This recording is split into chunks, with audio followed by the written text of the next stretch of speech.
Good morning, guys. Prelims is starting. So, next 6 months is going to be more hectic. Lot of revision to do, lot of content to go through. Hopefully, your mains preparation is going on track. But when you come to prelims, again the preparation shifts. The preparation strategy also shifts.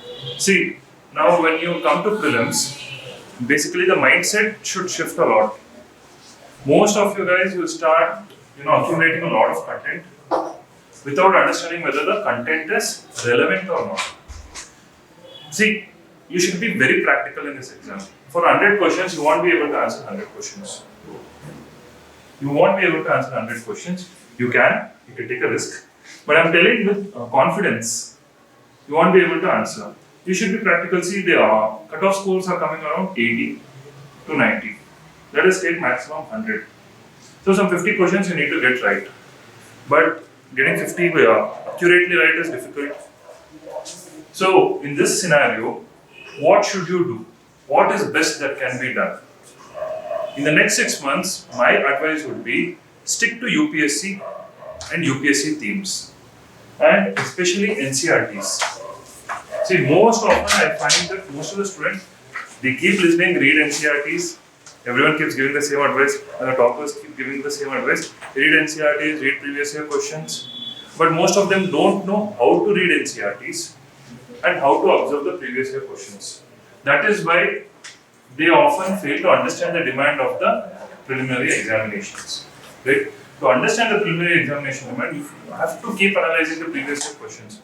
Only then you'll start getting a clarity whether I have understood this, from where these questions are being asked. Especially if you see polity. Concepts are becoming a bit more conceptual. The questions that are coming, they're asking application-oriented questions. Now, where are these questions coming from? Where is the content? It's in NCRT. In fact, in many scenarios, you'll find that NCRT is speaking a bit differently than Lakshmikant. Yes, NCRT has been speaking a bit differently than Lakshmikant. And UPSC is asking questions on that. If you guys remember, there was one question like right to vote and to be elected is what kind of a right? So it was given constitutional right, it was given legal right, natural right, human right. So 4 kinds of rights were given. So most of them got confused between constitutional right and legal right. If you go with Lakshmikant, it is legal right. But if you go with NCRT, it is constitutional right. That year all debates happened. Finally, when UPSC released the answer key, it was constitutional right. UPSC will always rely on NCRTs. NCRTs come first. If you don't do your NCRTs, if you have not read thoroughly with your NCRTs, it will be a danger. Fundamental concepts are being asked. Polity, approximately 13 to 14 questions are coming. 10 questions still will come. Every year 10 questions on a minimum will come. And in that 3-4 will be very straightforward. And the rest 6, they are trying to introduce new components which are non-existent. See, the challenge that comes with polity with respect to questions also is UPSC purposefully tends to introduce new things. And when they introduce new things, you will get confused. Okay, is this possible or not? I have not read about it. This is the idea that starts to form in your mind. Something new has come out of the box has come. You will immediately think, I have not read about this. And there might be a potential. So whenever such scenarios happen, you should stick to what you know best. If anything new has been introduced and it has not been when you have studied it has not come, then stick with what you know. Don't go with the new factors. UPSC will introduce new things. Many a times they have introduced new things just to confuse you. They won't be so relevant. Only to shake your preparation. See, if they give in the straight whatever content you have read, if they give the same content, then it's easy for you to say this is right or wrong. But if they introduce new content, then it will create a feeling in you that you have not prepared enough on the topic. This is a strategy of UPSC, paper setters, to introduce new content only to confuse you. Right? That is why be very sure with your preparation. and it can happen only with multiple revisions. On a minimum note, 3 revisions should happen for all the subjects.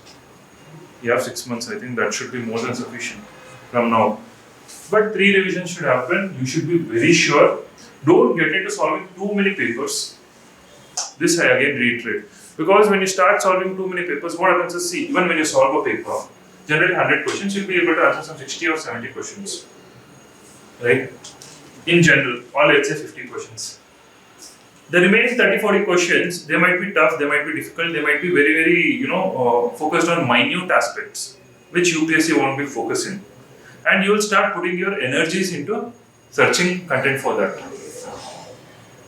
Right? It shouldn't come at the cost of revision. Whereas if you only read UPSC papers, you'll get a very clear idea. So many questions are being repeated again and again by UPSC. In fact, questions which came in 1980s are repeating in 2020s.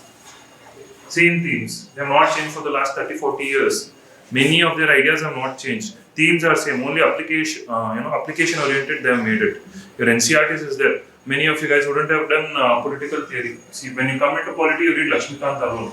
You guys don't check your political theory, NCRT 11th book, which is very important because one question is regularly coming from that. The questions with respect to liberty, equality, peace, all these questions are coming from your political theory. When you read these books only, it becomes more clear. When you are reading parallelly, you should get it done. See, when you are reading Lakshmikant, keep your NCRTs also with you. When you come to the chapter on citizenship, just open up. What is there on citizenship? Read the provisions will be given in Lakshmikant, but read the concepts from them. Then switch on to the next chapter. Don't make it like a book-oriented target. I have to finish Lakshmikant. I'm done. If I finish Lakshmikant, my polity is strict. See, completing books is not a target. Keep it in mind, completing books is not our target. Our target is to get the right content, the right mindset for the content. And that will happen when you read chapters parallelly. Open up your Democratic Politics 1, 2 and Political Theory book and Indian Constitution. Keep the 4 NCRTs together. When you read the first chapter, similar content what has come, read it from there. Then you can start observing if any differences are there with respect to Lakshmikant and this. And then you can come to, go with NCRT. Anywhere any differences come, it's only NCRT which rules. Right? Many questions have come in your previous years which are in conflict with Lakshmikant and NCRT has always got the right answer. Right? Just open up. When you do that, your preparation gets completed. Else, what happens is 5 books. It becomes like I have to read 5 books. You finish Lakshmikant again to take that, it seems boring. When you're reading that concept only, parallelly open the book, read it, it gets integrated. You don't need to make notes, you just need to read it together. Lakshmikant itself is like your notes. Don't need to make notes, but keep reading it parallelly, then you'll get very clear idea. First learn the process of how to study. Before getting into just studying the books, what you need to study, what you need to observe. Again, as soon as you open these books, parallelly keep your topic-wise questions. On the topic, which all previous year questions have come. So once you finish reading the chapter, I'm not telling the book, chapter, open that questions. Solve those questions. See why you are not able to answer that. And come back to the NCRT and your Lakshmikant chapter. And then start observing from where this question has come, from where this content has come, why they are asked from this perspective. Then your preparation, goes synchronously and you'll get the confidence. You start understanding why UPSC is asking these questions. Understand why UPSC is asking the questions, it becomes easier. Don't just mindlessly read. If you keep on doing only books, okay, Lakshmikant, then Spectrum, then tick, tick, tick, if you keep doing it, becomes very difficult to take in the exam. Right? So, understand the process today. Again, I am repeating. Keep your book, standard Lakshmikant book for polity. Open your NCRTs. Same chapters which are there. If there is a chapter on fundamental rights, across, what are the rights they have discussed, what are the ideas they have discussed, then see the questions. In fact, the right to privacy, they are, though it became a fundamental right just 2-3 years back, if you take your NCRT from 2006 edition, it is still being discussed, right to privacy. has been mentioned in your NCRTs. Right to privacy is under discussion. Now they have edited it and made it included it under Article 21, but they are discussing. Right? You should be aware of these things, else it becomes difficult. In fact, mains questions are coming from NCRTs. If you observe this year, the question on nationalism by Rabindranath Tagore, where has it been mentioned? Only in your NCRT. Political theory. NCRTs, you should be very clear from which book, what concept is coming. You should remember it like a photograph. NCRTs, right? So this is the way you have to study. This is the way you have to go about for prelims. If you do not do it synchronously, then it becomes difficult to study. It becomes bulky to study, and you don't get the confidence. When you're doing multiple books there, multiple revisions is happening parallelly. If you observe one concept, then you're trying to see. You're trying to play with the concept. Okay, this concept is being presented in this way. In this book, it's being presented in this way. So you start understanding the jigsaw puzzle, the missing pieces in that concept which are coming in the other books, and your preparation becomes complete. Oh yeah, I'll start exhaustively covering all the concepts, but again after the classes you do need to revise. Right?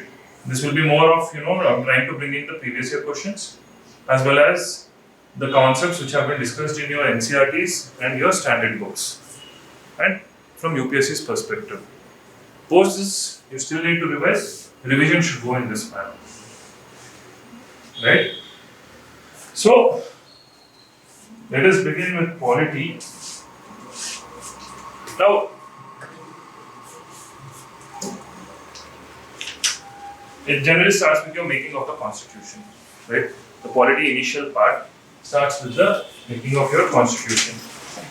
So, when you take the constitution, making of the constitution, basic ideas that come as you have your elections. How were the elections conducted? Based on which elections were the members of the parliament taken, or the members to the Constituent Assembly taken? It was done on the basis of cabinet mission, right? Initially, and the members to the parliament, there were two components. One were elected members and one were from the princely states. There were two components. Now, from the elections, from the elected members, how were they elected? Very small franchise. No. How were they elected to the Constituent Assembly? Who elected them to the Constituent Assembly? People of India? Then? Separate electoral college. What was this electoral college? Who were the members of this electoral college? Yes or no? The state legislatures. Yes, the provincial legislative assemblies. Members who were elected to the provincial legislative assemblies. Now, the members who were elected to the provincial legislative assemblies, did their elections take place in 1946? 1937, yes. After your Government of India Act 1935, elections were held, and based on that election, provincial legislative assemblies were formed in 1937. Now, on the basis of the same results, they were elected. Right? These provincial legislative assembly members, they are the ones who elected the members to the Constituent Assembly. Now, the size of the electoral college, how was it designed? For how many, you can say, people was one seat given? 10 lakh. So for every 10 lakh members, there was one seat given, right? Secondly, we were still having communal electorates. Was communal electorate still there in this? Was communal electorate still there in this indirect election? It was not a direct election, it was an indirect election. Was communal electorate still applicable? See, this is how UPSC plays. This is where you need to start focusing. who are the electorates, because they have been focusing a lot on the electorates. Many questions have come. Next set, applicative part. Communal electorates was there. So, was there communal electorates over there? Yes, it was there. You had your Muslim League, all these members, they were coming from your communal electorates. Further, not only Muslims, even Sikhs were given communal electorates in this electoral college. Right? So, and the elections that happened were on which method? The indirect elections that happened was on the basis of which method? First past the post system, proportional representation by single transferable vote. Yes, proportional representation by single transferable vote. These are the common things that you need to remember, right? So you need to start thinking those gaps which are there. It's covered in your NCRTs. When you read your NCRTs, these things are mentioned very clearly. It's not mentioned in Lakshmikant very clearly, right? So elections to the Constituent Assembly, you begin in this way. Then what were the other functions of the Constituent Assembly? Say, other than making of the Constitution. From the flag. Okay, adoption of flag, adoption of anthem, adoption of what else? Now, was the flag and okay, you might get a question. The flag and the national anthem was adopted on January 26, 1950.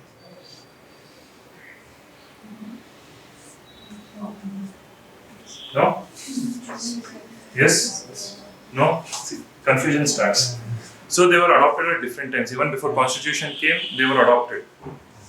This is where confusion starts. That's why you should have a very clear clarity when it was adopted. You don't need to remember the date specifically, but was it adopted before the Constitution or after the Constitution came into force? It was adopted generally before the Constitution. Emblem, all these things, right? Further, what else did the Constituent Assembly do? Constituent Assembly also functioned as the first parliament. And the first president, Dr. Rajendra Prasad, he was elected by this Constituent Assembly. So you can say the first president was elected by the Constituent Assembly, not after this 1951-52 elections. Right? He was not elected after the 1951-52 elections. He was elected by the Constituent Assembly. Right? Now, further, when you look at the Constituent Assembly, key members, especially I think drafting committee members are important. Who are the drafting committee members? 7 people were there. Yes, Ambedkar, Dr. B.R. Ambedkar. Other than that? B.N. Krishna. Sorry? B.N. Krishna. B.N. Krishna. We are speaking about the legal advisor B.N. Rao. He is also a key member. He is the legal advisor B.N. Rao. Already Krishna Swami Iyer. Okay. You guys have forgotten. K.M. Munshi. K.M. Munshi. Yes. Let's rejog your memory. Already Krishna Swami Iyer, K.M. Munshi, Gopal Swami Iyengar,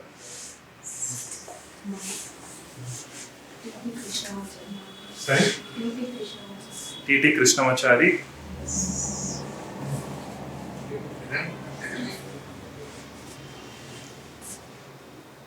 Yeah.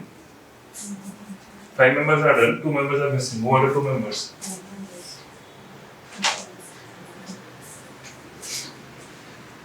Who are the 2 members? Madan? Madan Lal?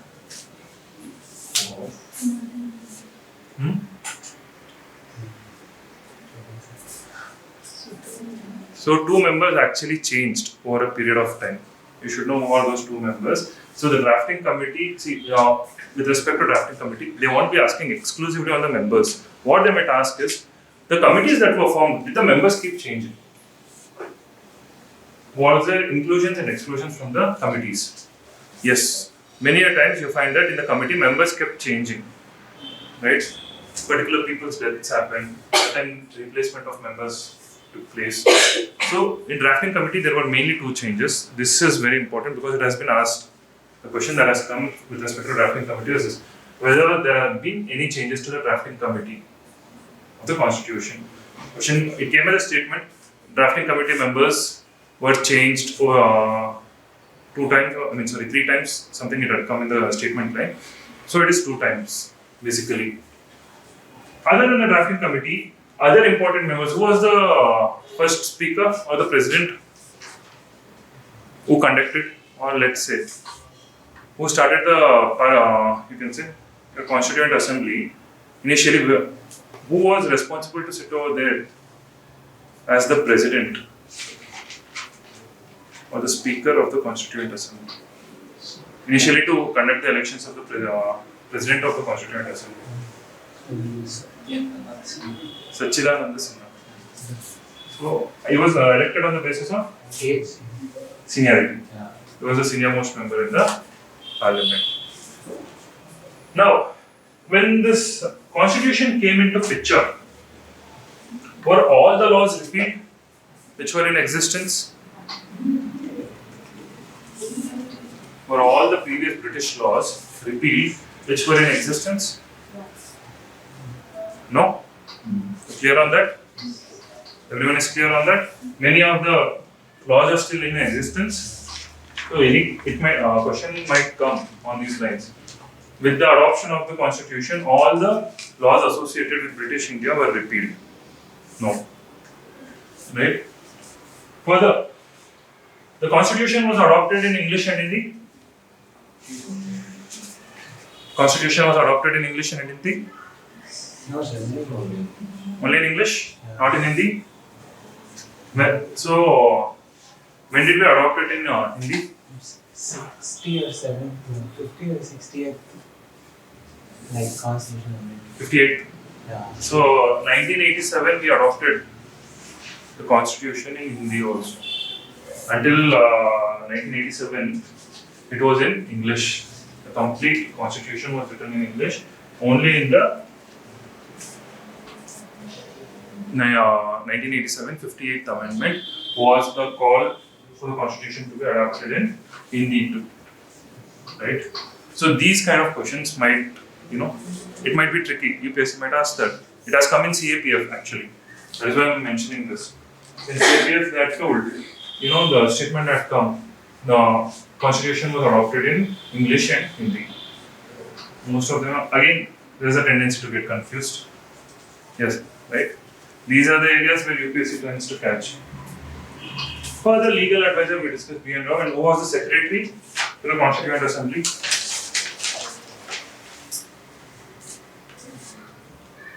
Who was the secretary?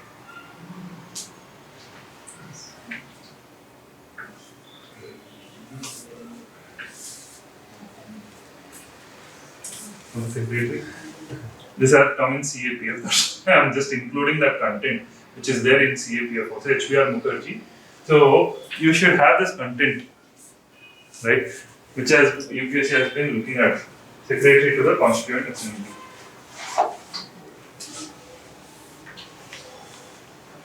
This was the question which came in your UPSC 3-4 years back.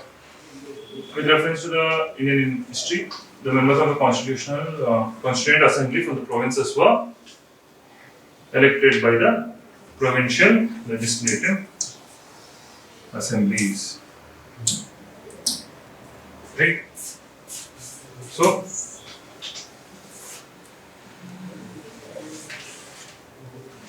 here you need to be careful. See, why I spoke about communal electorates and everything is because you look at the other options. Look at the other options. Directly elected by the people of those provinces? No. But over here they are mentioning again Indian National Congress, Muslim League. So when they are mentioning Muslim League again, my member composition was communal electorates there. Because whenever we think of Indian Muslim League, first thing that strikes us, communal electorates. Right? So with respect to this, you should be clear. Was there anyone selected to the government for their expertise in constitutional matters?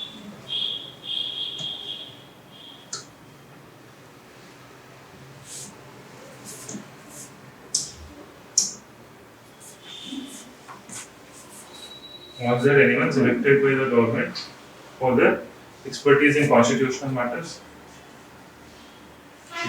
This is why, these are the gray areas. This is why you should read the other options. Now see, once the Constituent Assembly was there, did they include any members who are not still elected? After selecting to the Constituent Assembly, they conducted an election and got them elected. Was there any instance of that?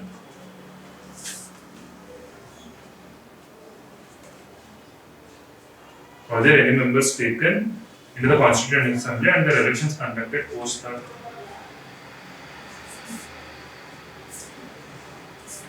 Many members were there. In fact, Dr. B.R. Ambedkar himself, he was taken into the Constituent Assembly through this method.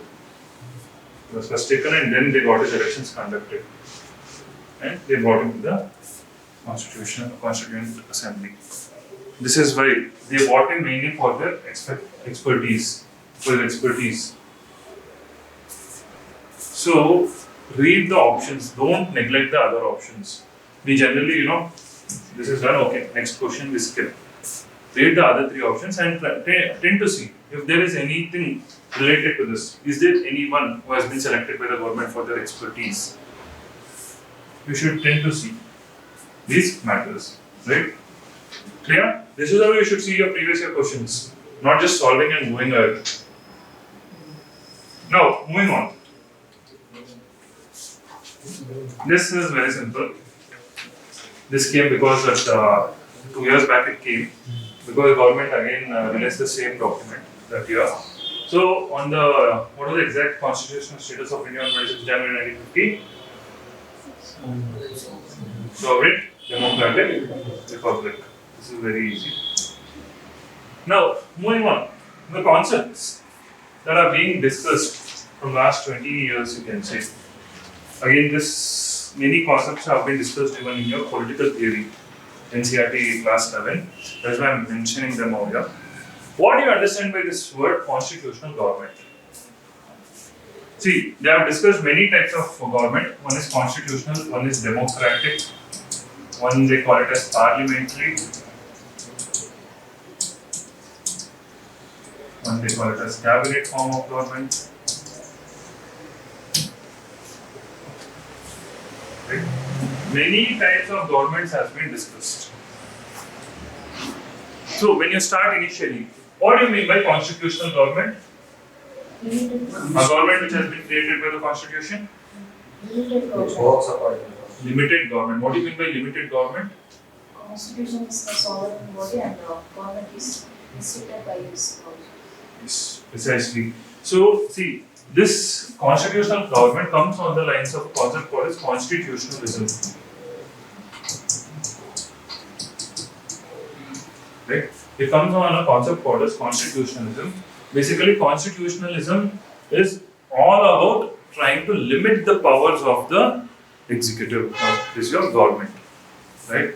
Most of them tend to get confused if any question comes on constitutionalism. Don't get it. Don't think in terms of it embodies the spirit of the constitution, or it tries to give more powers to the citizen. Options which might come, give more power to the, give more rights to the citizens. 2-3 options in that way, and they might say limit the powers of the government.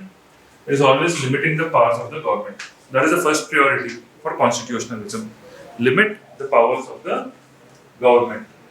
And democratic government of elected representatives. Parliamentary government, when we say parliamentary and cabinet form, these are very, very essential because almost if you take your last 10 years, 8 times this question has come. They are speaking about this parliamentary form of government, cabinet form of government. Here, your option which you have to always choose is members of the executive come from your legislature. Right? In this form of government, members of the executive come from the legislature. This is a critical point. You see your last 10 years, you don't need to go 30, 40 years for this. You see your last 10 years. Similar ideas have been asked. This question consistently they have been asking. Executive is coming from legislature is the option, right? If they ask cabinet form also, if they ask parliamentary form also, all the governments come to this. Any form of government other than constitutional government, if it comes in your options, always go with this.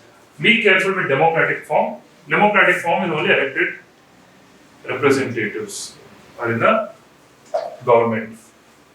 Here the kind of representation is shown in parliamentary and cabinet form.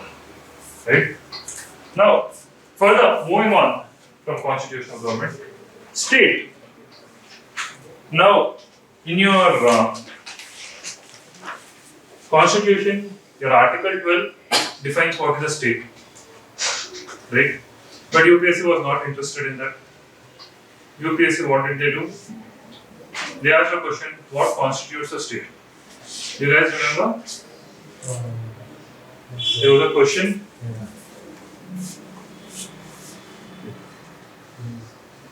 Which of the following best defines the state? Now, from where did this content come? NCERT. Confusing content. Did you guys at least get the answer? A.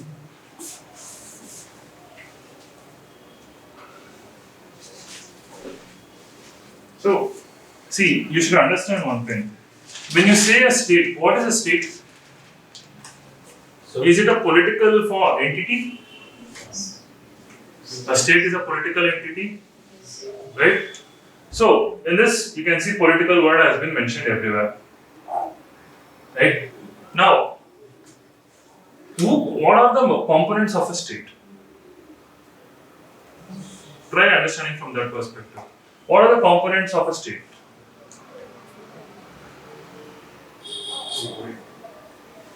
No, sovereignty is a nature. Yes. So you can call it a state only when it is sovereign. Yes. Define territory. Sorry? Territory. Territory is there. Sovereignty comes with territory. Yes. People and all. When you take a state, you again go back to your social contract theory. A state is one where a government is formed for when people give a certain part of their rights. Isn't it?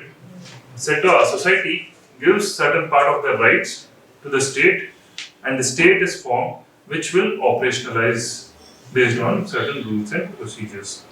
Now, when you see all this, politically organized people of definite territory and possessing an authority to govern them, maintain law and order, protect their national rights, and safeguard their means of sustenance. How is this different from A? Answer is A, but you should see the differences. Why is it different from A? A community of persons permanently occupying a definite territory independent of external control and possessing an organized government. This is state. Over here, what is it that is making this difference from that? Sovereignty. Independent bodies for the external. Possessing authority. Okay. Then Organized government. that's an organized government. Okay. Third one also you see. It's more of societal concept. Third one is more of a, Societal concept. yes, it comes more on the lines of nationalism actually.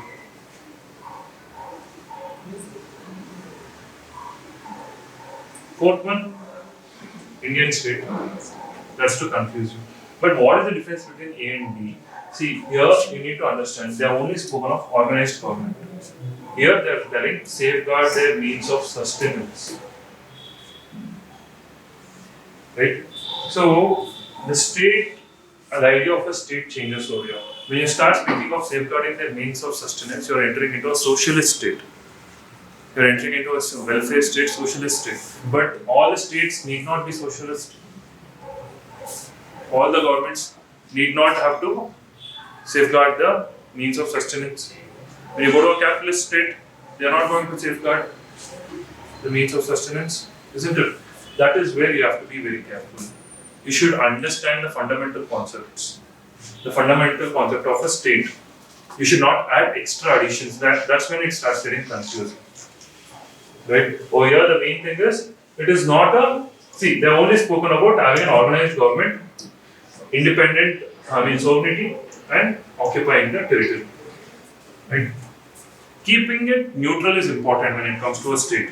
Don't attribute because we get influenced by the socialist, communist, and capitalist ideologies, right? And we tend to attribute more. You need to cut that off. You need to cut the chaff over here. That's why, again, this is there in your NCRT. That's why it has come. This is the idea of the state. Now, when you come to the concept of democracy, also. So, everyone knows democracy is rule of the elected representatives, right? Or rule by the people, right? In general. Now, in India, or you can say, when democracy was taken, parliamentary democracy is what we adopted. We adopted it on the basis of accountability, right? There were two reasons given during the adoption of democracy. One is accountability.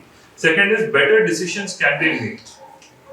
Experience. Yes, quality of decision making improves because of various inputs. These were the two reasons given. But I found a very interesting statement in your NCRT. Have a look at this statement.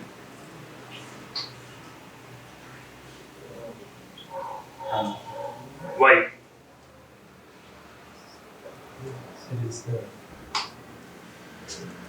Even if democracy does not bring about better decisions and accountable government, it is still better than other forms of government. Why? It goes back to Aristotle when he went through all constitutions. He said democracy is the worst, but you don't have any other option. No, but why? Why is it better than other forms of government? It is the worst, but you don't have other alternatives. It's better, but why? What is it that's making it better? Here people still have a opportunity to change it, modify it. So in other government, it is not with the people. Okay. So, as per your NCRT, so we'll stick to your NCRT. See, other things, whatever we discuss, it will go. Those are also correct because we are dealing with social sciences. But as per your NCRT, what it tells us, dignity of the people is equalized in a democracy. Every person's dignity has been equalized. This kind of system cannot be found anywhere else, where dignity of every member is equalized. Right? So if a question comes based on democracy and accountability, if there is no option of accountability or anything, the key word you have to go towards is dignity of an individual. Understand? Dignity of every member in the society has been equalized. This is a potential question because these are very controversial statements and find the right reasons. Find the right reason for that statement. Again, we can speculate a lot because many variations are possible, but we have to stick to NCRTs. That's why I'm telling you, be exam oriented. This is where you need to get exam oriented. Though I know you guys I think many people have political science as their optional and other sociology, all these optionals are there. You tend to get influenced with your optional ideologies. But you shouldn't do that. Stick to what is basics. Right? Stick to the basics, stick to NCRTs. Purposefully I picked this point just to demonstrate how different the answers might come and what will be the right option. And that idea you'll get only with your NCRT. Right? Now, again, further coming to the idea of liberty. This is one of the favorite concepts of UPSC. On liberty, so many questions have come. You see, one question. Okay, this is equality. This is one of the questions that have come on liberty.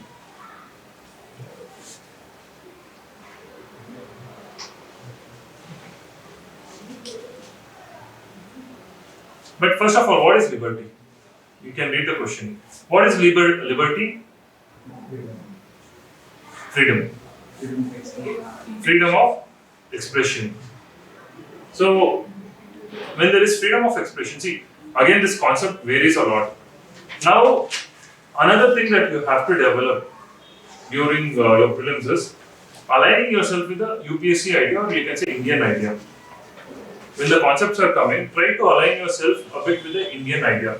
Don't go with the absolute definition. If you start your NCERT beginning, liberty chapter, if you start political theory, for example, it speaks about liberty as absence of constraints. Right? It initially starts as absence of constraints, but when it's concluding in the summary passage, last, it tells more than absence of constraints, it is about developing oneself, developing one's potential. It's not just absence of constraints, it is about developing one's potential. Right? That is the stand taken even by the government, or you can say the Constituent Assembly, not the government, when they spoke about liberty. It is all about liberty is being given, freedom is being given to every individual so that they can develop. They can develop according to their own genius. Right? Their development is fundamental. Expansion of their capabilities. Now, when you come over here, in India, how have we operationalized liberty?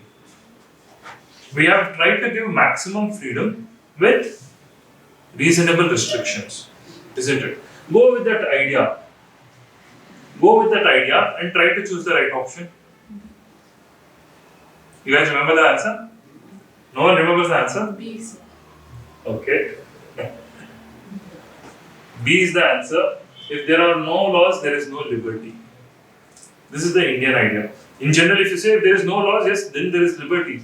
Absence of constraints is liberty. But Indian idea is there needs to be a set of limited laws, reasonable restrictions, so that liberty of every individual is maximized.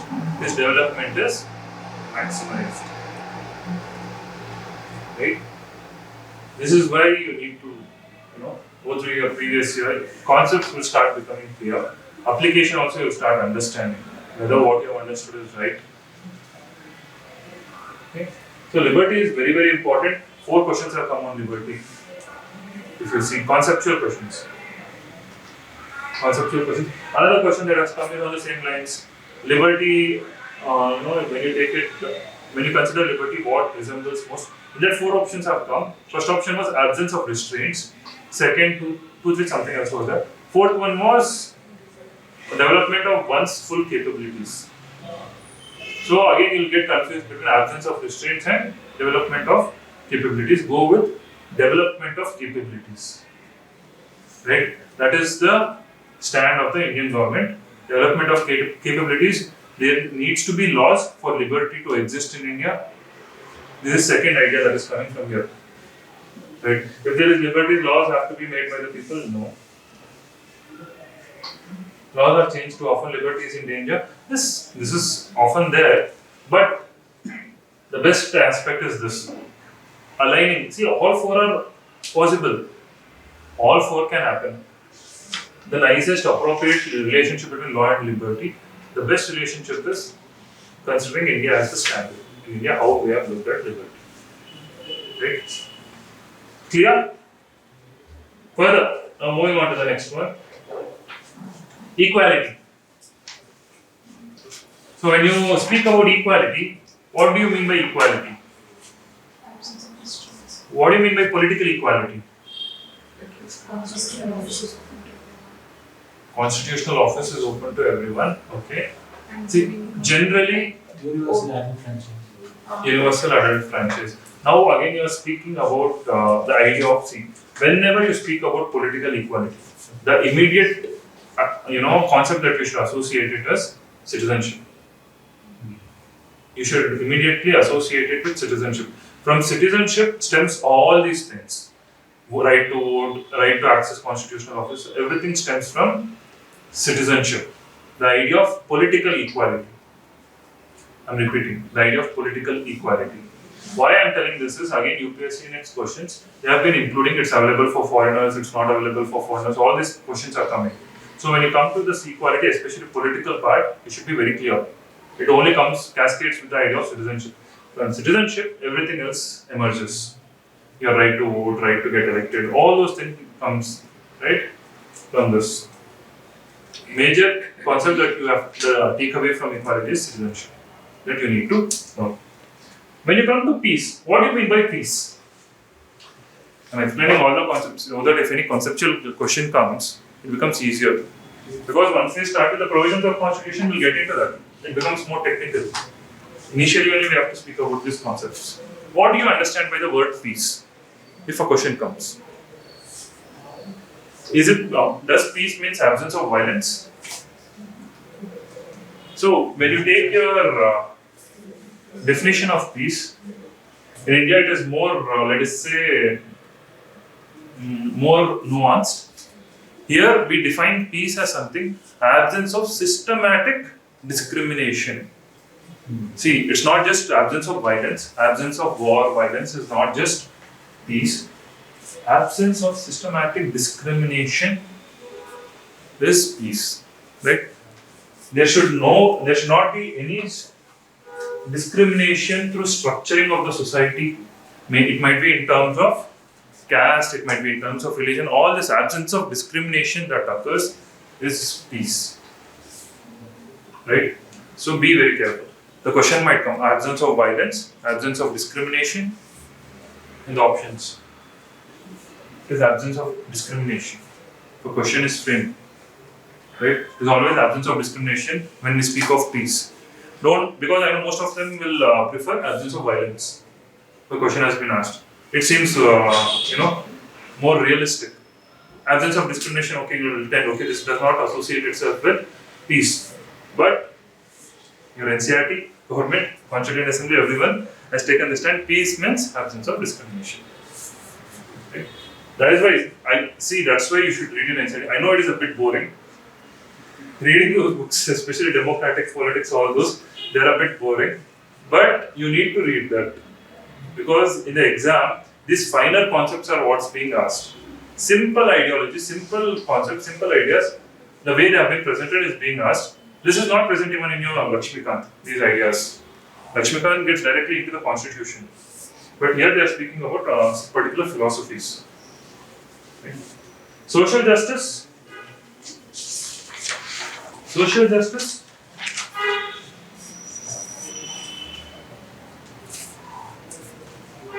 What do you mean by social justice?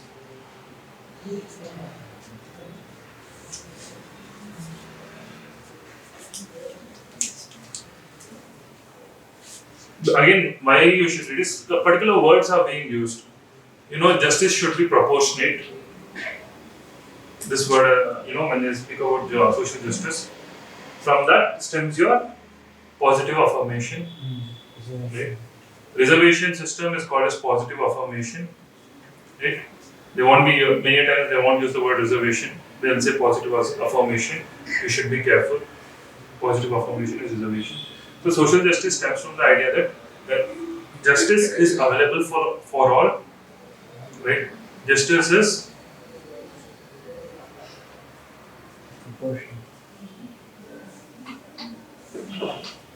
is proportionate.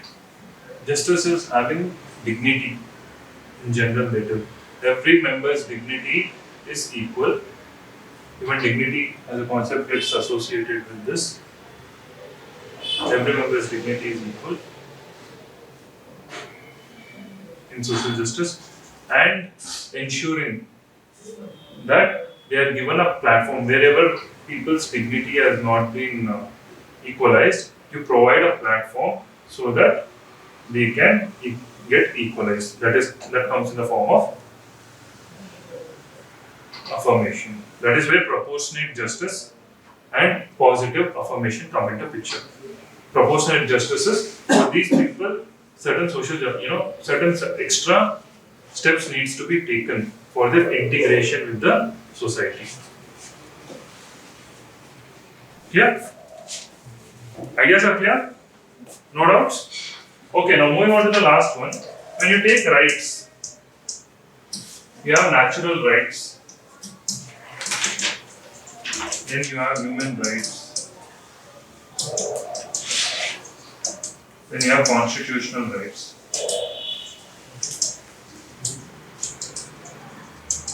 Then you have legal rights. Right? There are 4 kinds of rights. What do you mean by natural rights? What are the 3 natural rights? Because it has occurred in your options. Any year it might occur. What are the natural rights of citizens or human beings? Life, liberty. Life, liberty, and property. These are considered as natural rights. Right? Life, liberty, and property. Many a times you might get confused whether property is there or not. Especially non-political science students, they will get confused. PSIR students won't get confused because for them they have been studying this thoroughly. Non-political science students, now for you it will be a question, right? Whether property is a natural right or not. Property is a natural right, according to the definition of natural rights. So they say life, liberty, and property are three natural rights given. When you come to human rights, okay, first of all, what do you mean by a right? See, first initially we had the idea of natural rights. When you go back to 5th century to 7th century, from there it starts. Natural rights stems from the idea that these rights have been given by God. Right? Natural rights stems from the idea that it has been given by God. Whereas when you come to human rights, there is a progression from natural rights to human rights. Human rights is where all the people are coming together in consideration that each and every person possesses certain entitlements or certain rights to lead a dignified life. That is your human rights. Right? The source of human rights is not God. Natural rights, source is God. Source of human rights is common understanding.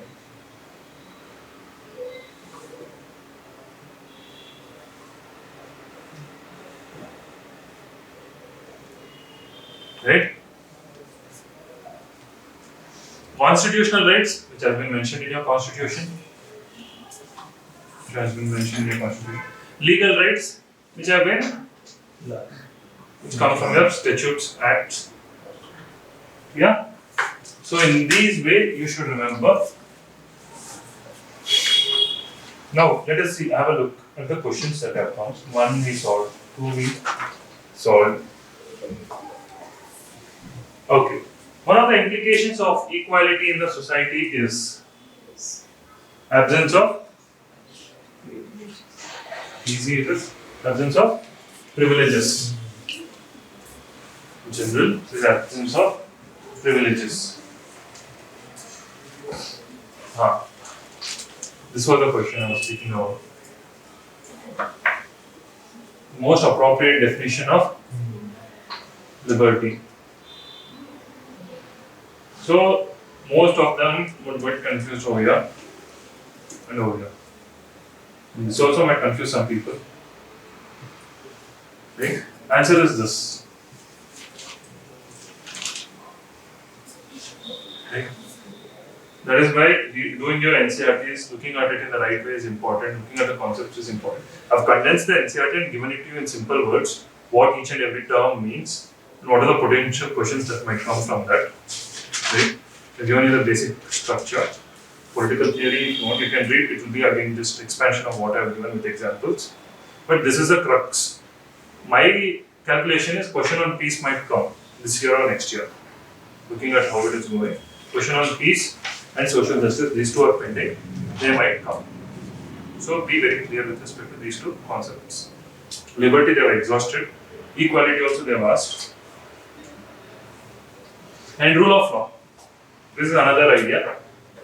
Rule of law is there. What do you mean by rule of law? See, the rule of law has been borrowed from UK, Britain. Generally, what does rule of law do? If you see the question,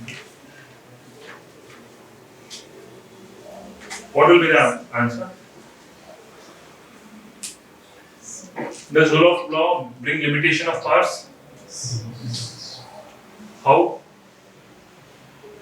How does it, whose powers is it limiting? Government? How is it limiting? Is it only the government or the state? State. How is it limiting? You don't need a constitution for rule of law. Written constitution. So in generally you will find that you will be putting certain impositions in every law on the government, what they cannot do also, right? So it is providing limitations of powers. Not only with respect to that, it also speaks with respect to, the powers of a civil servant, the powers of a minister, the powers of how much privileges they have, everything has been mentioned very clearly. Right? So there is a limitation for them too. Limitation of powers is there. Equality before law, it comes from this. People's responsibility to the government. This is not a component of rule of law. Liberty and civil rights. 1, 2, right? Clear? Now, yes. Applicative aspects. Last year question. Not this year, last year. 2022. The context of India, which one of the following? See, this is very, very important, you have to observe. That's why I'm telling you. They mostly ask in the context of India. Your answers, if you're getting a bit confused anywhere, align it with India.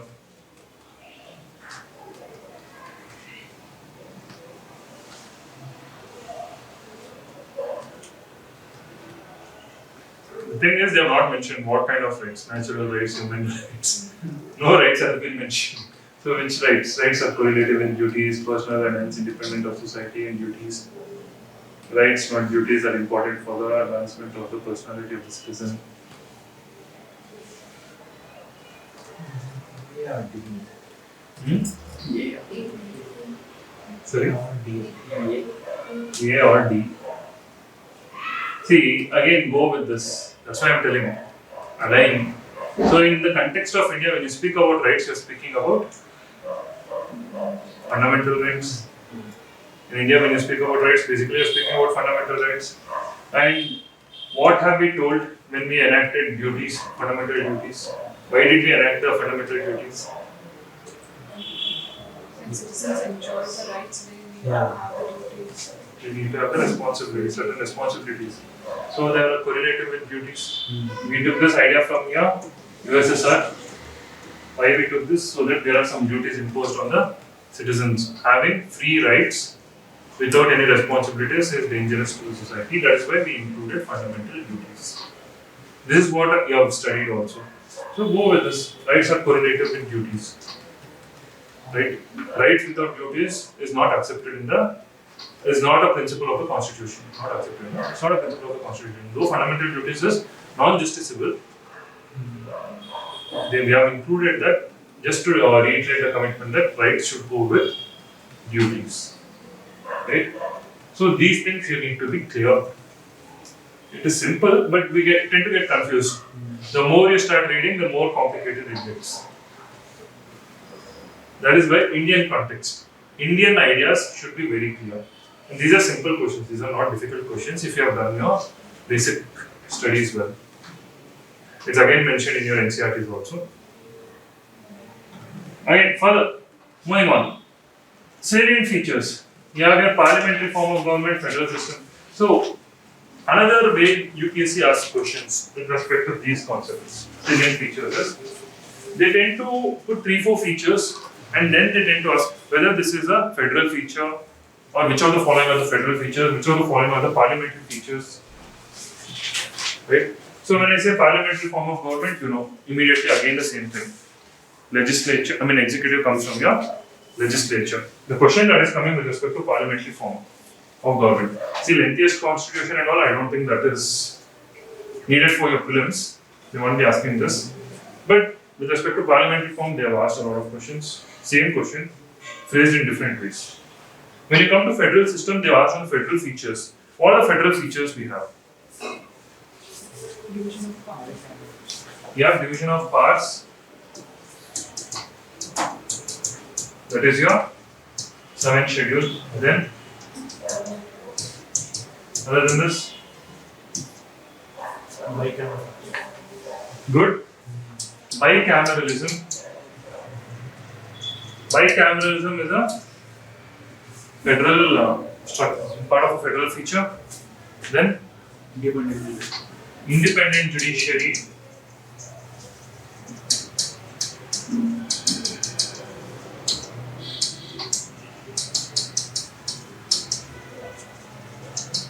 Written constitution. Written constitution is also a part of federal feature. Right? Then rigid constitution.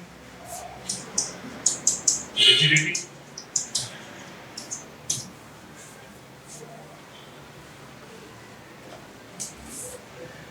So sometimes some things might get confusing, like this written constitution. Many of the times people might think, is it a federal feature? Most of you guys, when you revise, it will be very clear when you are reading your Lakshmikanta or your regular books also.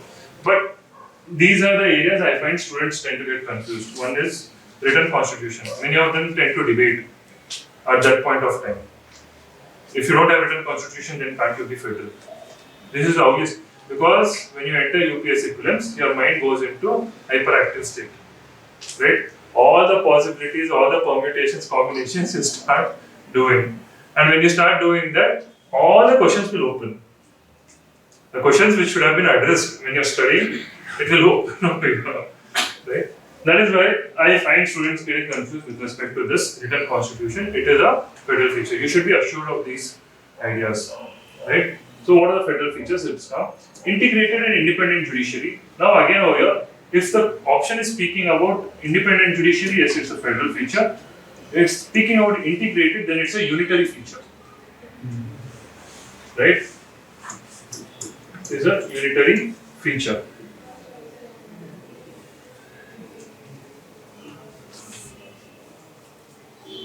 And then we have single citizenship.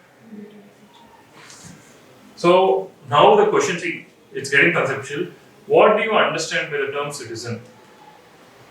These kind of questions are coming. What do you understand by the term citizen? Who is a citizen? What are the rights which are available for a citizen? What are the rights which are available for a foreigner? This year question, right to property. Right to property was asked this year, 2023. This year only, right? 22, huh? 22, yeah. Right to property was asked. What was the question asking? These rights are available to, these are legal rights available to citizens as well as foreigners, available for all. So right to property is a legal right available for all. Available foreigners can. So which are the rights which make, which are only available for Indian citizens, other than right to vote?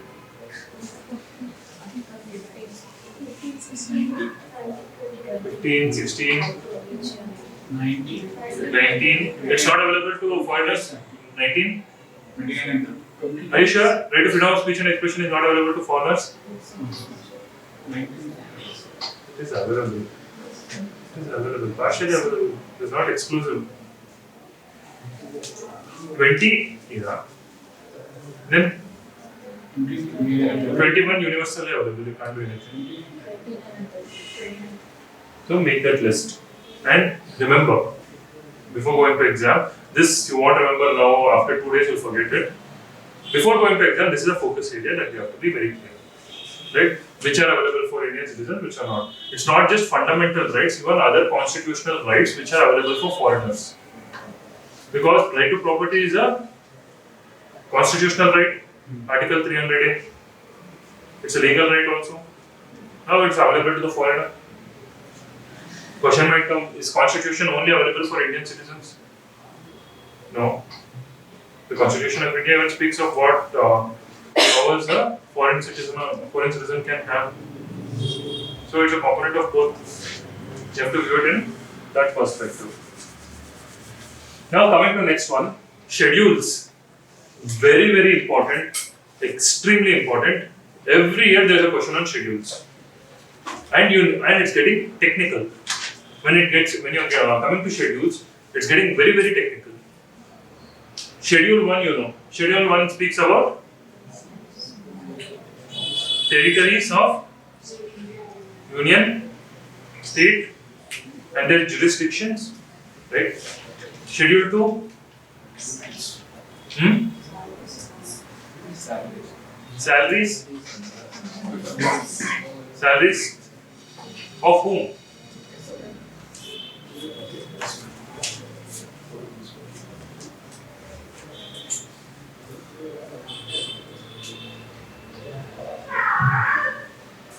So salaries of whom all? Schedule 2.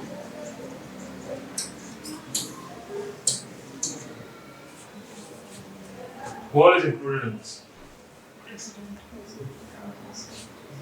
President, Vice President, Governor, okay. Then Speaker, Deputy Speaker, Deputy Speaker, can, okay. Then Supreme Court and High Court judges. Now,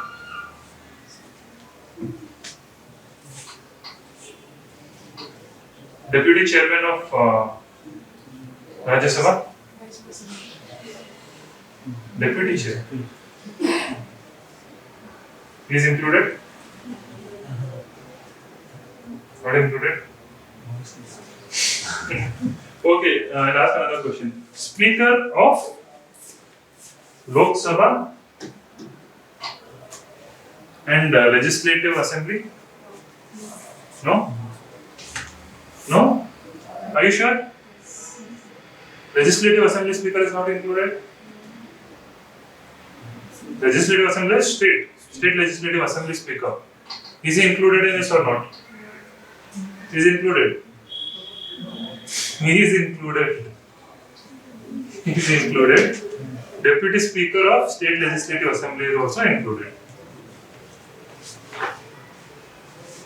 So now they are asking questions like this. Speaker of State Legislative Assembly. They won't ask Speaker directly. Speaker of State Legislative Assembly. If they ask, confusion starts. I read Speaker, but I didn't see Speaker of State Legislative. This is what happens. So you need to be clear. Deputy Speaker of State Legislative Assembly is also included. Right? So these are the areas where you might go wrong. And when you come to 3, okay, over here, Election Commission, No. MPs, MP, MLA, not included. MP, MLA speak, Election Commission, UPSC, members of UPSC also not included. Good. Right? Coming to Schedule 3. In Schedule 3, who all is included?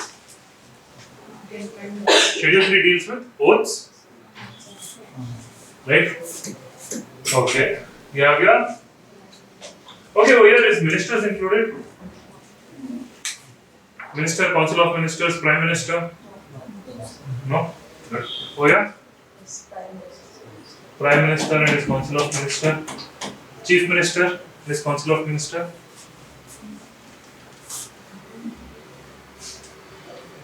Then, who else is included? MPs, MLAs? Yes. Yes, votes. MPs and MLAs are included over here. Where will you have MPs and MLAs votes? CAG? He is included. So Schedule 3, just remembering it as oaths, that period is gone. Right? I'm trying to tell you. If you remember it only as oaths, that period is gone. Now you need to know who are there, who are not there. Governor? Governor? Not there? This is where you'll feel in the exam. I studied, but I didn't study. Governor is not there. President is not there. Vice President is not there. Be careful. You have to know the distinctions. Who all are there, who all are not there. Supreme Court judges. Supreme Court and High Court judges are there.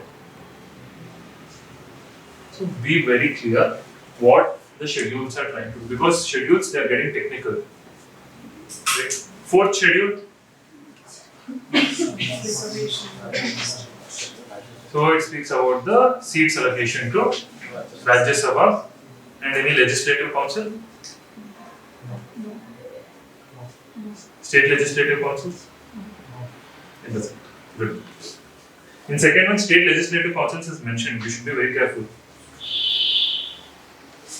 Right? It is mentioned in the second schedule. Though only 6 or 7 states have state legislative councils, it is mentioned. Fifth schedule. Already last year, I think this year or last year, schedule 5, technical question came.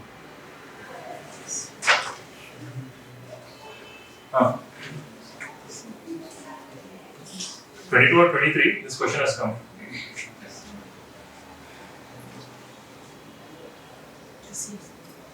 This year only, no? This year only. Divide your preparation to 6 months. May 28, morning 9:30 to 11:30.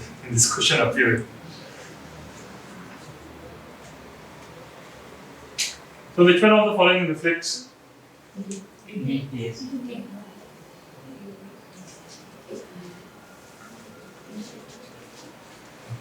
That's why it's very technical now.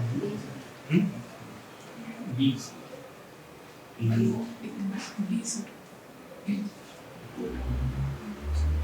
Answer is A. Answer is A. Answer is A. See, local self-governing body in that area. What does Schedule 5 do? In which schedule is Tribal Advisory Council set up? Grey areas. This is where you get confused. 5 or 6? 5 or 6? 5? Tribal Advisory Councils have been set up. What does a Tribal Advisory Council do?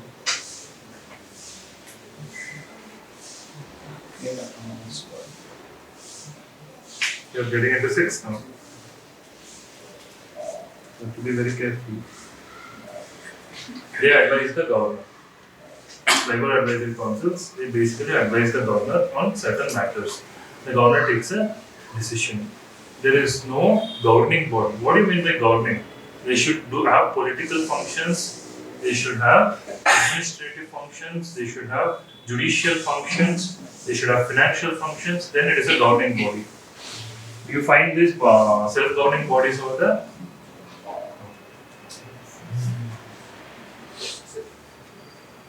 Yes? Next we'll go to that. So, what does a Schedule 5 do? Basically, constitution of a tribal advisory council, and it prevents the transfer of land to tribal people from tribal to non-tribal. In fact, Supreme Court has given a ruling that any land which has been transferred in scheduled areas from tribal to non-tribal, any agreement done by the government, state, it stands nullified. Even if you do in the future also, it stands nullified. You cannot transfer without the, again, approval of the governor and the Tribal Advisory Council. Now, is the Tribal Advisory Council recommendations binding? Things you need to notice here. Tribal Advisory Councils, is the recommendation binding? It's not binding. It's up to the governor. It's up to the governor. Further, how many members are there in Tribal Advisory Council?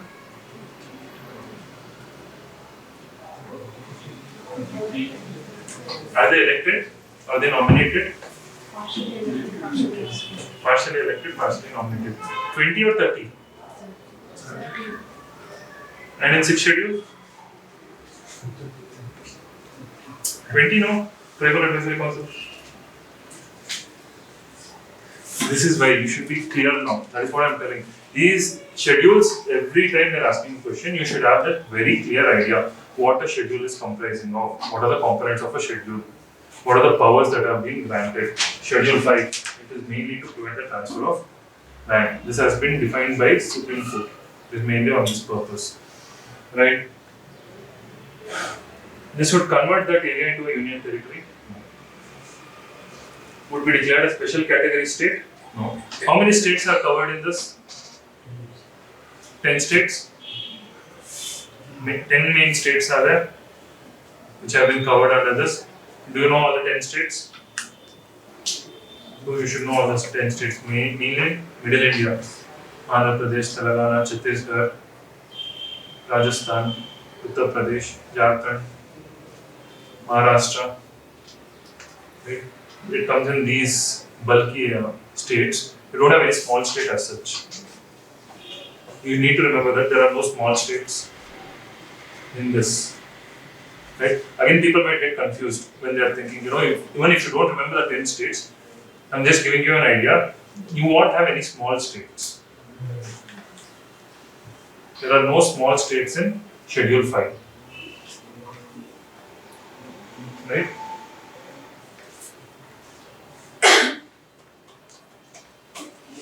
Schedule 6. Now, what is difference between Schedule 5 and Schedule 6? What does Schedule 6 do? Sorry? Instead of functional and states. It is applicable to 4 northeastern states, AMTM.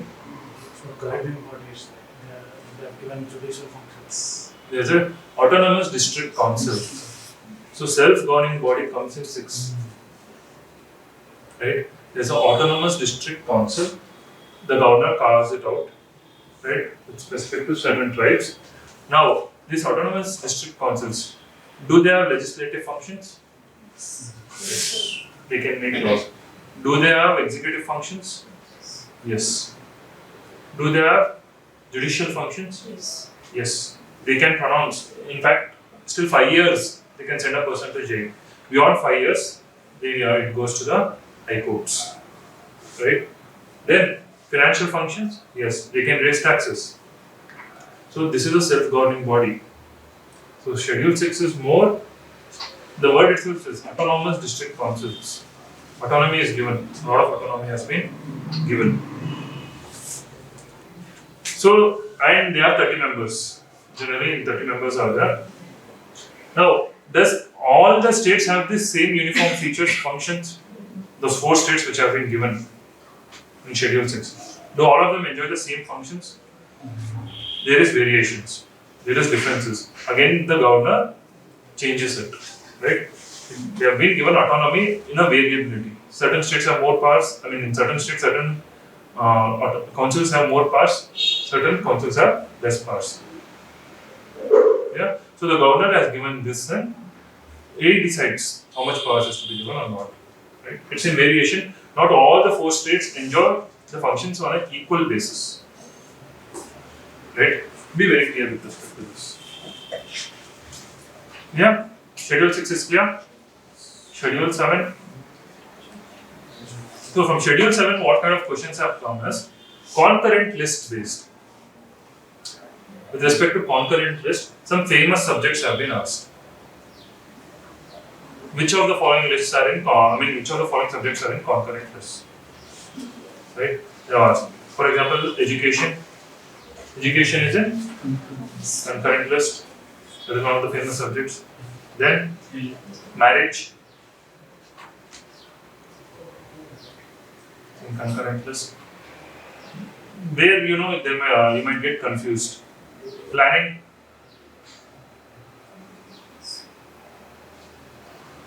They call it as economic and social development. Some function is given for planning. But it has to be in concurrent because you are having district planning, councils, everything. Right? So just briefly, you don't need to see the union list and state list. Concurrent list, famous subjects. Just know about that. Right? Particular famous subjects I have given it to you.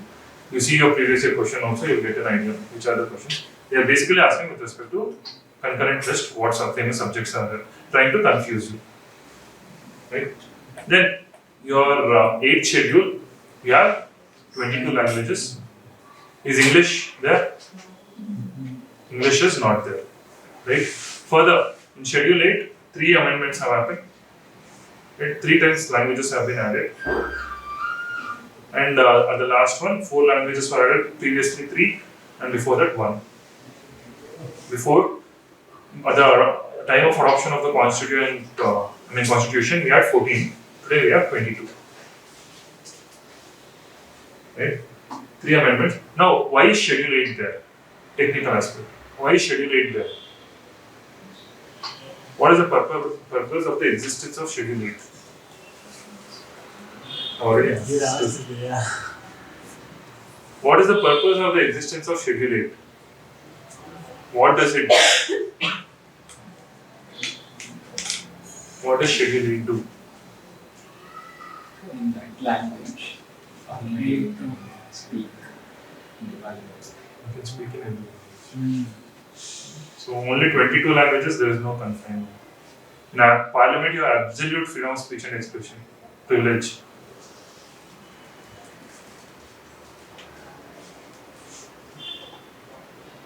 Why? What does this 22 languages do? India has many languages and some have the script and some doesn't. Okay.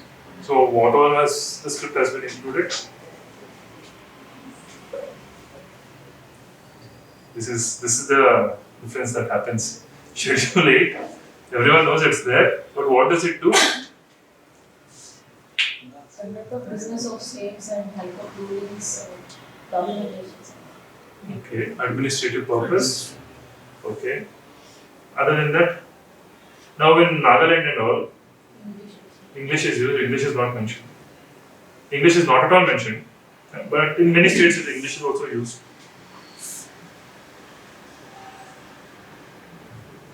So basically what we say is in composite culture, for further enrichment of these languages, the words that are taken, we can take it from Sanskrit for these languages. If they are falling short of words, especially in modern dictionary everything, they are falling short of words. Composite culture development, Sanskrit becomes the basis for addition of words to this language. Right? So Sanskrit is generally added wherever gaps are there. Using Sanskrit, words are same time added.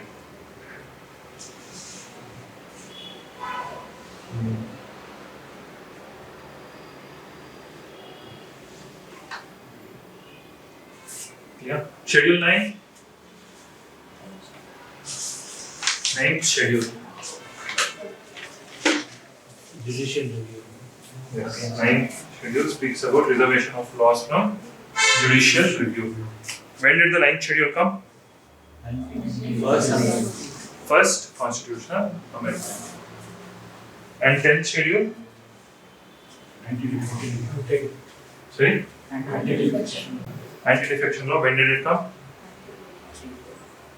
When was the schedule adopted? Under whose prime ministership? Yes, good. Under Rajiv Gandhi.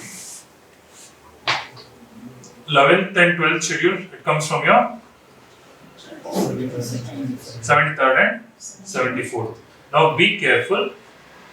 Many a times what happens is 12th schedule was adopted by 73rd constitutional amendment. 12th schedule was adopted by 73rd constitutional amendment. 74. You need to be clear. You need to be very, very clear over here. They have played previously with the 73 and 74. What comes in 73, what comes in 74? Anyway, when we come to Panchayat Raj, we'll discuss about that. But what comes in 73 and 74, you should be very clear. Giving you a heads up. Yes, because you have many bodies like Central Election Commission, State Election Commission, State Finance Commission, District Planning Committees. They are coming in 73rd or 74th. That you need to have. Right. Most of them come in 73rd. Only a Metropolitan Planning Committee. This comes in 74th. Right. And under whose prime ministership?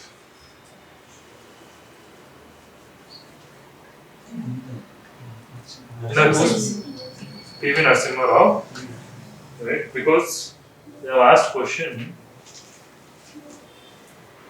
like this 9th schedule was introduced during the prime ministership of 2021. 2021, it was introduced during the time of Jawaharlal Nehru. So you should know. Now they are trying to see, one thing that we are observing is in polity, they are trying to mix post-independent India events with polity. All the technical aspects. Who was responsible, who introduced, who, even with respect to particular chief ministers, prime ministers, their administrative reforms, they are going into a bit technical aspects, what was happening, events. I'll cover that as we go over. At the end, I'll be covering aspects of post-independent India also, themes, in polity only. But you should know who has done what, right? So this is with respect to your schedules. Clear? Now, moving on, preamble. We'll try to wrap up with union, preamble and union. Right? Preamble, I think features of preamble, it's very direct. Everyone knows the preamble, hopefully. Hopefully everyone knows the preamble. One amendment, 42nd amendment, added the words secular, socialist and integrity. Right? So it's only with your one amendment. Now, is the preamble amendable? Yes. Is preamble a part of your basic structure? Is preamble a part of your basic structure? Yes. It has not been given by the Supreme Court yet. Not yet. Supreme Court has not yet said basic. Be careful because I'll show you one question. I don't know whether I've included it or for today or tomorrow. See this question, two statements. It came in 22 or 21. The first statement. Constitution of India defines its basic structure in terms of federalism, secularism, fundamental rights and democracy. Right? Constitution of India. Nobody defines it. Supreme Court has defined. Defined, right? One, correct. Second aspect, can you find the second mistake? Okay, if I replace it with the Supreme Court. Even they haven't defined it. They are defining it on the process. Yeah. They are telling these are the components. Fundamental rights doesn't come. It's fundamental rights doesn't come under basic structure. What comes with respect to fundamental rights? It's like a bedrock balance between fundamental rights and Balance between fundamental rights and directive principles. They come under your basic structure, not fundamental rights, not directive principles separate. Balance. So, two mistakes you can find over here. The second one, is it correct? Yes. No, sir. What is wrong? Yes. Constitution of India doesn't. Judicial review. Constitution of Supreme Court's judgment as judicial review. What do you mean by judicial review? you can. It's a continuous process where you can review judgment. that is different. What do you mean by judicial review? What is judicial review? Whether a law is Yeah, against constitutional or not. constitution. Yes, whether a law is constitutional or not. The act created by the parliament, the constitutional amendment, whatever has been done by the parliament, it goes through the scrutiny of Supreme Court, whether it is constitutional or not. That is a judicial review. Right? Now, second statement, is it correct or wrong?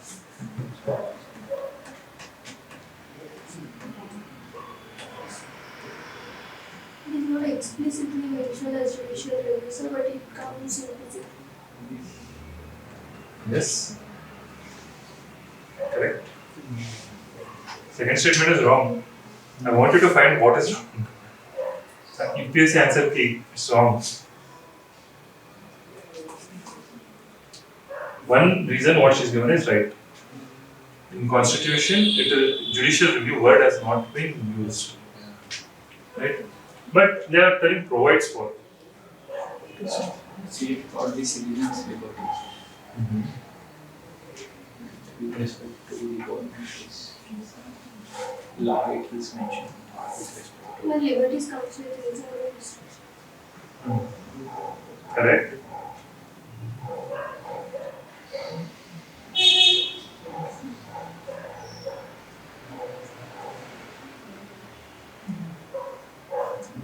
when they tell to safeguard the citizens' liberties, not absolute sense, right? Not the absolute. It is there to preserve the ideals on which constitution is based, basically judicial review. It's not there to completely safeguard the citizens' liberties. Absolute sense they have mentioned it. Delayed with reasonable restrictions, they should mention that. Then yes, it starts making sense. If they give in complete absolute terms, then you should be clear. Right? It is wrong. So instead of the word liberty, rights is given. Is it correct? That is what? With reasonable restrictions. This same thing, liberties and rights. Right?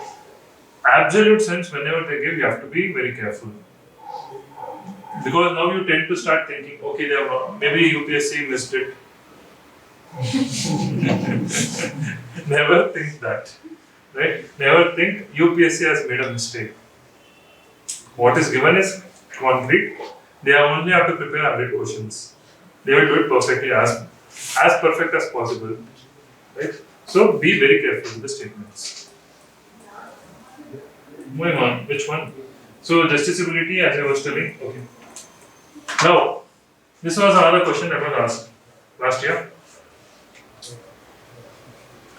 The preamble of the Constitution to India is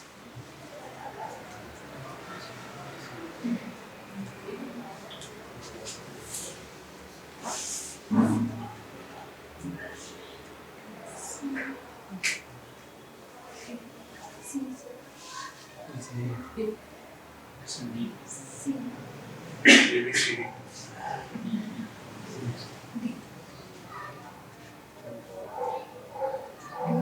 It is D. It is D.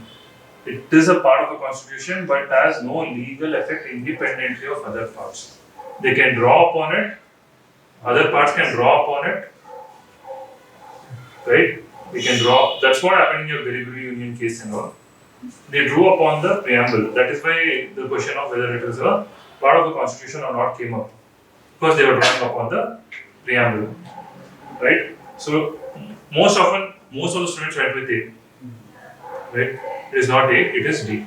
Justiciability, you should understand the finesse over there also. It is a part of the Constitution, but it has no legal effect independently. Joined with other provisions, it has legal effect. Yeah? So if this question comes again, you should be very clear what a preamble is. Because every 2 years there is a chance questions are repeating like this. These kind of questions.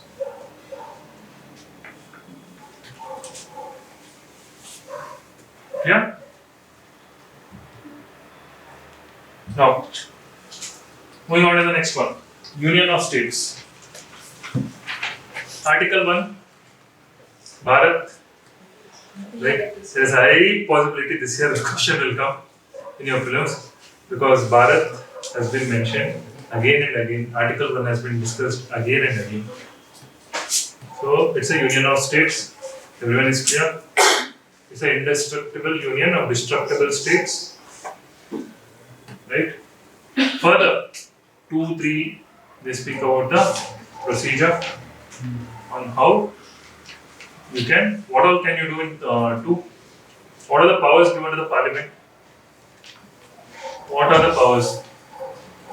Okay, I will give you 3 conditions over here. Okay.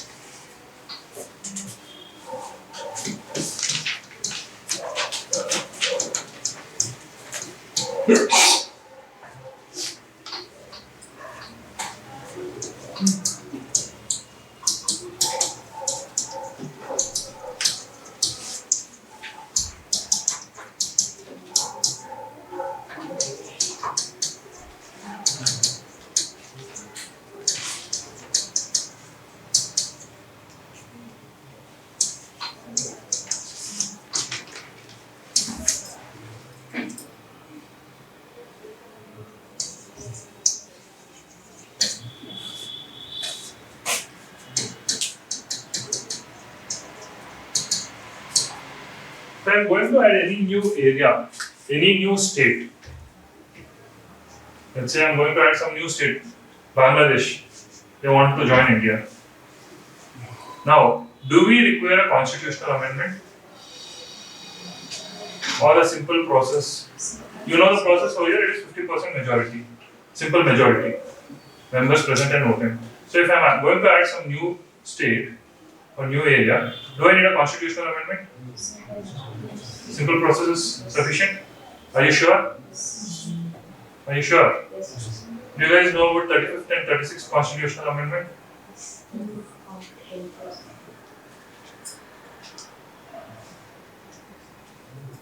Sikkim?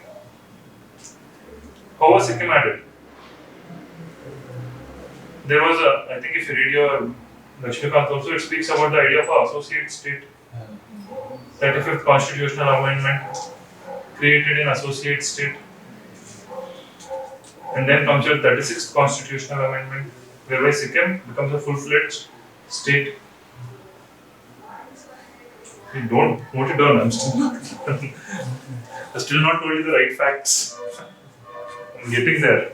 I'm trying to tell you where confusions can start when you're reading those things. Creation of a new state does not require constitutional amendment, but if anything is mentioned, why 35th and 36th constitutional amendments came? Because 35th constitutional amendment created a new category of state called associates. And 36th amendment was required to repeal it. Are you clear?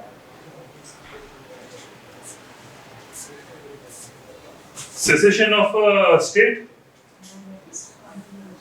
you need constitutional amendment of what majority? Special majority, you have two types. Do you need 50% ratification of states or not?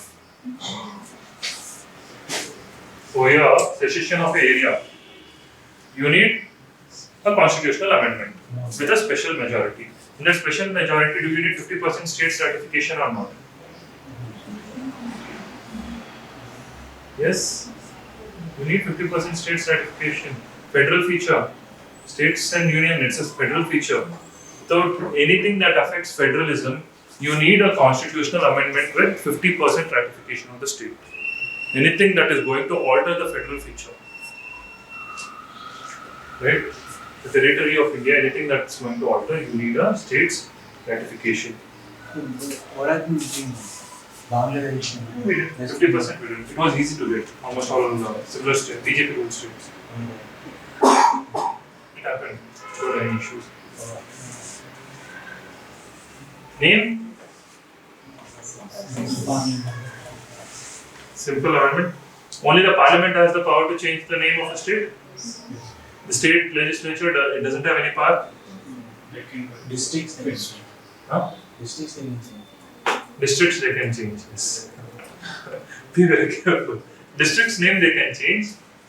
Can the state legislature pass a resolution requesting for name change? Okay. And is that resolution binding on the parliament? Good. Now tell me the procedure for the union. This creation, alteration of the state. With presidential recommendation, the bill is presented.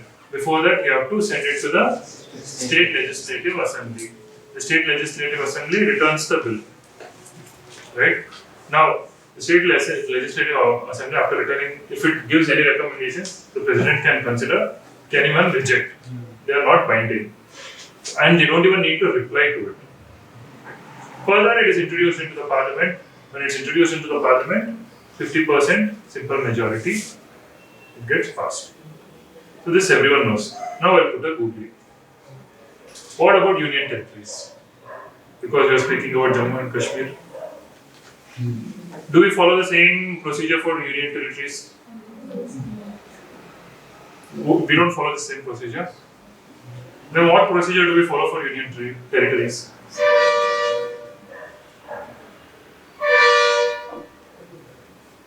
Union territories, Delhi comes, Pondicherry comes, Puducherry, and here we are Jammu and Kashmir. So if I want to change the areas of a union territory where they are having legislative assemblies, do I need to send the bill to them asking for their concurrence, or as I send it to the states, To the states, I send it to the Legislative Council. In the case of Union territories, do I need to send it? Not needed. Same procedure, but you don't need the concurrence of the Union territories. Presidential recommendation is necessary. President has to introduce it. Right? Presidential recommendation is necessary. Introduce. Simple majority, it is done. You don't need state legislative assemblies concurrence. So if they want to change anything with respect to Delhi or Puducherry area wise, if they want to divide Delhi into two parts, they can. Any day the central government, the central legislature can divide it. Right? So this you should be very clear with respect to union territories. Because UPSC is focusing even on union territories. You know the count. They are asking the same question, only thing is changing these aspects. Have you thought about union territories or not? Right? So this is the procedure, and I think commissions, you guys know the commissions, the JVP commission, the R commission, and Fazal Ali commission, or the states reorganization commission. 3 commissions have been set up for reorganization, and the 3rd commission came out. The first state is Andhra Pradesh. These are the basic anecdotes that you should know. So this speaks about your creation of union and states and union territories. Clear? How union territories are created also? Yeah. Now, if you are trying to create a union territory out of a state, do you need to send the bill to the state? Resolution, do you need to send the resolution to the state? Yes. You need to send. If you are trying to create it out of a state. Right? If you are going to merge the state inside a bigger state, to whom will you send? Both. If you are trying to integrate a state within a state, let's say we have always divided, but if you want to add some areas to a new state, some more areas to a state, then to which state will you send the bill? Both the states. Are you sure? To both the states you have to send. Right? Both the council, you have to take the resolution, consult both the assemblies. Right? So these are the possibilities. That's why when you are studying polity, you need to make permutations, combinations. Don't just read Lakshmikant and go. There, try to, you'll get answer over there. Right? You'll get answer, possibility of answer will come over there. But you need to do that. Yeah? So, for today, I've just started with the basics. I've given you an idea on how we have to consolidate, how to see. So when you do this, permutations and combinations, especially in polity, this is the way you have to approach.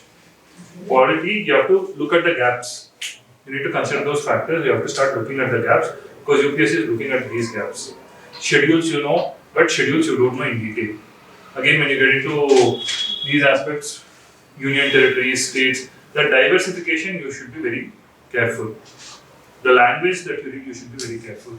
What is a state? All these basic concepts you should be careful. Basically, today what we have covered, 1 or 2 questions are coming regularly from this. This way, you need to cover in detail, and you need to have a very clear idea about the concepts. This is fundamental. If you miss out on these fundamental aspects, then you start getting confused. You should be very, very clear. Because if these questions come, see now, just looking at your options, these kind of questions are a luxury if you get from this year. But if you get these questions, you shouldn't miss. The probability of getting a right answer is more here. Because now you have 1, 2, 3 that choose only 1, choose only 2, choose only 3. But there is one advantage there also. Because if you go wrong in one, it might substantiate. If 4 are given, in that choose only 2 are correct, 3 are correct, 1 are correct. Maybe you are correct, some other is, you're wrong, one statement, some other statement is correct. To do by mistake also you might tend to get. Though they have made it difficult, sometimes it might be beneficial also. But let's not go to that scenario. Consolidate your preparation. Be very clear on what you know. then it becomes very easy. And how will you get this clarity? By doing your basic stuff. Standard book, Lakshmika, NCERT's previous year questions. It will give you very clear clarity. When you approach these questions, you know in which direction the question is headed. What is UPSC expecting? Because now when you see these questions, now you are understanding when you are looking at the options, what exactly they are expecting from this topic. How are they asking me to look at this topic? How are they asking me to look at liberty? How are they asking me to look at equality? This becomes very clear. That is why I am telling fundamental. These are fundamental. Do not skip your fundamentals. With fundamentals, easy 30-40 questions you can clear. 30-40, it's very easy to get right. It's not difficult. 30-40, if you have done your basic preparation, it's right. And with your cutoff somewhere near 80, if you get that 30-40, it's a huge boost. You should not miss these questions. Because it's given. Your books are there, you have time, 6 months is there. NCERTs are the easiest books to read. I don't think NCERTs are difficult, though it's a bit boring. Some books. It's a bit boring, but they are easiest to read. Very easy language. Do it. Political theory, you need to do it. And the remaining democratic politics. Skip through it. Look at the concepts. Because they are trying to articulate, they are trying to tell you what is actually those components. You might feel this is boring, but when you start reading it in detail, you start understanding that many of the things, many of the understandings, gap in your understandings will get addressed when you do this. Right? So from tomorrow, we'll accelerate a bit more. Today I wanted to give an idea on how to read. If possible, start reading and coming to the class. If possible. So that it becomes more engaging, so that you also start understanding what you have not read, what aspect actually you should have seen. Right? That you can prove. Else, oh yeah, I'll be telling, you'll understand. But again, after when you try to open the book, half the things would have been forgotten. In next 3 hours only, half the things will get forgotten. You won't remember after next 3 hours, many things will just go away. Not only to you, to me also. When I have to prepare it for the classes, I have to see all the questions again. But this I have experience, I have seen UPSC so many times. It's very easy to predict the answer. You do this properly, prelims is easy to crack. First thing, keep that in your mind. Prelims is easy to crack, it is not a tough thing to crack. Why it is becoming tough is, you are not going in the right way. If you don't go in the right way, it becomes tough. Prelims is very, very easy to crack. You need to build confidence for prelims, and confidence comes with just addressing these. If you go behind solving multiple, see, when these kind of questions come, it needs to be tuned to NCERT. But if you start solving too many papers, someone is putting some political theories, then it becomes confusing to you. It's not there in NCERTs. They are asking from some editorials. They are asking from newspapers. These kind of conceptual questions. And editorials is already opinionated. Editorials is an opinion. They are asking questions from editorials. When you solve those questions, you get aligned with that. But that is not the answer. You need to align yourself with NCERTs. That is why I am stressing so much on NCERTs. So that your alignment is right. Yeah? Okay guys, that's it for today. Tomorrow we'll meet up. Tomorrow we'll start with citizenship, fundamental rights, fundamental duties, right to principles. We'll try to cover. Very, very important. Even in fundamental rights, many variations are there. We'll have a look at it. How they are varied, how to look at certain fundamental rights. Yeah? Any doubts? You can ask me today or tomorrow. Start with your preparation. Have a good day.